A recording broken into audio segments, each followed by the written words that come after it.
फ्रिक्स, स्वागत है आप लोग हमारे चैनल में मनी हाइस्ट। चार सीजन्स कंप्लीट करने के बाद फिर से धूम मचाने आ गया है मनी हाइस्ट का सीजन 5 का पार्ट 1। जी हाँ, ये पार्ट 1 है, पार्ट 2 दोबारा दिसंबर में आएगा। बेकार का लफड़ा है ये। एंड ऑब्वियसली सीजन 5 में कहानी वही से शुरू होती है जहाँ पे सीजन 4 ने हमें लटका के छोड़ दिया था। एंड आई थिंक ये एक ऐसी सीरीज है जिसे कोई भी इंट्रोडक्शन की कोई जरूरत नहीं। और अगर आप लोगों को नहीं पता हो तो किस दुनिया में रहते हो भाई आप, इस धरती के तो नहीं लगते, क्योंकि इसके पहले 4 सीजन्स को देखने के बाद मुंह से इस फारू शो की बस वाहवाही निकलती है। हाँ, हालांकि स्पेन का ये शो सबसे बेस्ट सीरीज तो नहीं है, मगर इतना कहूंगा कि मेरे लिए ये सबसे थ्रिलिंग होने के साथ साथ सबसे एंटरटेनिंग, इमोशनल और फारू शो है। इतना कि स्पेन का ये छोटा सा मामूली शो इंटरनेशनल लेवल के बड़े बड़े वेब सीरीज को टक्कर देती है। और इसलिए तो नेटफ्लिक्स ने इसे खरीदा है, क्योंकि पहले तो ये एक बहुत ही कम बजट का शो था। क्योंकि अगर फर्स्ट सीजन को देखोगे तो समझ में आएगा कि इस शो को फर्स्ट सीजन में तो सिर्फ और सिर्फ मैड्रिड के रास्तों पे शूट किया गया था। अलग अलग लोकेशन में शूट करने का भी खर्चा नहीं किया गया था। फिर भी फर्स्ट सीजन इतना ज्यादा हिट हुआ सिर्फ और सिर्फ इसके डायरेक्शन, राइटिंग और एक्टिंग के दम पे। इतना कि इतने बेहतरीन तरीके से हिट हुआ कि नेटफ्लिक्स ने सोचा कि ये शो इसके पहले हमें टक्कर दे, इसके पहले हम इसे ही अपना बना लेते हैं, तो खरीद लिया। जो शो व्यूअर्स को अपने सीट पे फेविक्विक की तरह चिपका के रखती है। और सीजन 5 के पार्ट 1 में भी बात बिल्कुल ऐसे ही है, क्योंकि भाई साहब खेल का मास्टरमाइंड जब प्रोफेसर हो तब वो खेल फीका कैसे हो सकता है। हालांकि सीजन 5 के पार्ट 1 में प्रोफेसर खुद एक बहुत बड़ी प्रॉब्लम में फंसे हुए हैं, मगर बता दूं प्रोफेसर तो प्रोफेसर है, मेरे अलावा उनको कोई टक्कर नहीं दे सकता। क्या?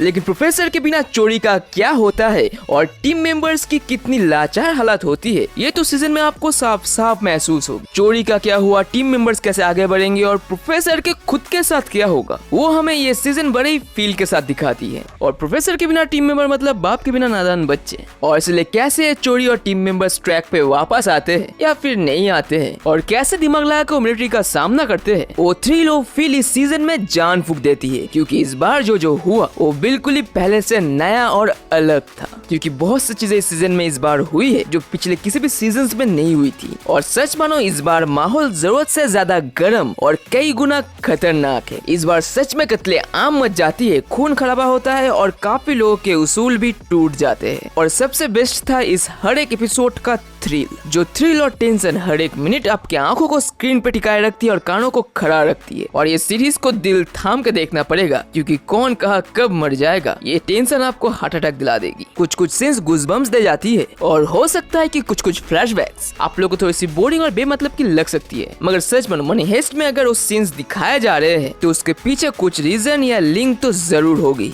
खास करके बर्लिन की। और बर्लिन का फ्लैशबैक तो बोरिंग हो ही नहीं सकता, उसके जलवे अलग है। और खास करके राजेश खट्टर की आवाज। मगर कुछ फ्लैशबैक सीन सिर्फ इमोशन क्रिएट करने के लिए है। मगर हाँ, इतना फारू, थ्रिलिंग और एंटरटेनिंग सीरीज होने के बाद भी आखिरकार है तो ये एक सीरीज ही, कोई रियल लाइफ नहीं। और इसलिए कुछ सीन्स लॉजिक को फाड़ देती है। कुछ सीन्स काफी एंटरटेनिंग तो है मगर लॉजिकल नहीं। और इसलिए तो ये सीरीज है, रियल लाइफ नहीं। वरना तुम खुद निकल जाते बंदूक लेकर एसबीआई को लूटने। जैसे जब टोक्यो छत पे थी तभी वो बॉम्ब मर सकती थी, बॉम्ब का इस्तेमाल कर सकती थी। या जब होस्टेजेस आर्टुरो के साथ मिलके हद पार कर देते हैं तब वो लोग होस्टेजेस के पैरों पे गोली मार सकते थे। और आर्टुरो, सच कहूँ तो आई वांट हिम डेड। और आर्टुरो से भी ज्यादा अगर इस सीजन में किसी ने नफरत गेन किया है तो वो है गांधिया। भाई इस कैरेक्टर और इस एक्टर ने हेट कलेक्ट करने में आर्तुरो को भी पीछे छोड़ दिया है। और 4th सीजन में उसने मेरी क्रश के साथ जो किया, उसके बाद तो मैं उसे गोली मार दूंगा उसके सिर के बीच में। लेकिन इस वीडियो में मैं थोड़ी सी भी कहानी नहीं बताने वाला, उतना भी नहीं जितना ट्रेलर में दिखाया गया है। और बात करें अगर एक्टिंग की तो हर एक कैरेक्टर की एक्टिंग लाजवाब थी। और साथ ही में हर एक सीजन की तरह इस सीजन में भी हिंदी डबिंग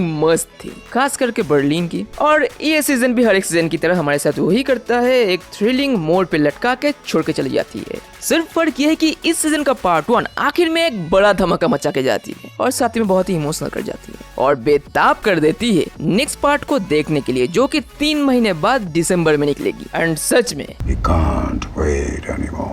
और साला मुझे नया लफड़ा बिल्कुल पसंद नहीं। निकालना तो पूरा सीजन निकालो। एक सीजन को 2 पार्ट में दिखाने का ये जो नौटंकी शुरू हुई है ना, जी करता है जिसका प्लान है उसको पटक के मारू। हाँ पता है हम शांतिवादी है, लेकिन हम फ्रीक्स भी है। और फाइनली एक ही बात कहना चाहूंगा कि देख लो भाई, देख लो। अगर एक भी सीजन नहीं देखे हो देख लो यार, 1 हफ्ते क्या 2 दिन में खत्म कर दोगे तुम। और दिल थाम के बैठना कि इसके बाद क्या होगा, कौन कहा कब मर जाएगा। हालांकि ये सीरीज सबसे बेस्ट नहीं मगर ग्रेट है, मोस्ट फारू सो टिल द डेट है। सो आज के लिए बस इतना ही दोस्तों, फिर मिलेंगे अगले वीडियो में मजेदार कंटेंट के साथ। और तब तक के लिए स्टे ट्यून्ड, स्टे सेफ, अपना फैमिली का ख्याल रखिए और दूसरों को चिका में मदद कीजिए, because you are freaking super hero.